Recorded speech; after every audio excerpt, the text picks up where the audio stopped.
প্রায় 100 বছর আগে এমন এক ভারতীয় ছেলে যিনি এই পৃথিবীতে পুরো গণিতের ধারণাটাই পাল্টে দিয়েছিলেন। What do you see? Sand. Imagine if we could look so closely, we could see each grain, each particle.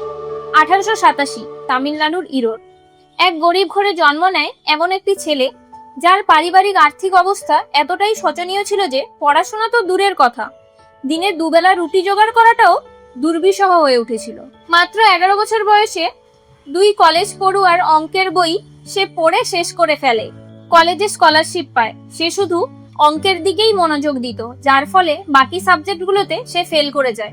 তাই সেই স্কলারশিপটাও তার থেকে চলে যায়। কাগজ কেনার পয়সাও ছিল না, তাই পুরনো কাগজের দুপিঠেই লিখতো। বছরের পর বছর এভাবেই চলে যায়, আর তার খাতা ভরে ওঠে তার অঙ্কের গবেষণায়। এবার সে ভাবে দুনিয়াকে দেখানোর সময় এসছে, তাই সে তার অঙ্কের গবেষণার খাতা ইংল্যান্ডে পাঠায়। Integrals, infinite series. I've never seen anything like them. From an Indian clerk, ill-educated in Madras, I would very highly value any advice you give. খুব একটা কেউ গুরুত্ব না দিলেও কেমব্রিজের অধ্যাপক G.H. হার্ডিন এই সূত্রগুলি দেখেন। তিনি বুঝতে পারেন যে ইনি কোনো সাধারণ মানুষ নন, ইনি হয় খুব বড় ফ্রড, না হয় ইতিহাসের সবথেকে বড় প্রতিভা। তারপর মানুষটিকে কেমব্রিজে ডাকা হয়। তিনি 5 বছর ধরে হার্ডির সাথে থাকেন এবং তার সাথে কাজ করে 100টির বেশি থিওরাম এবং ধারণা দেন। Why do you do it? Because I have to.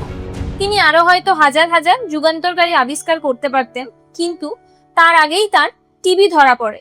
ভেতরে ভেতরে তিনি ভেঙে পড়ছিলেন, একা, অসুস্থ, বাড়ি থেকে এতটা দূর।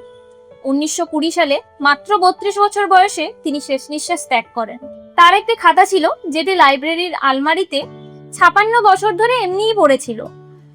1976 সালে প্রথম সেটিকে খুঁজে পাওয়া যায়। তখন বড় বড় গণিতবিদরা তা দেখে অবাক হয়ে যান।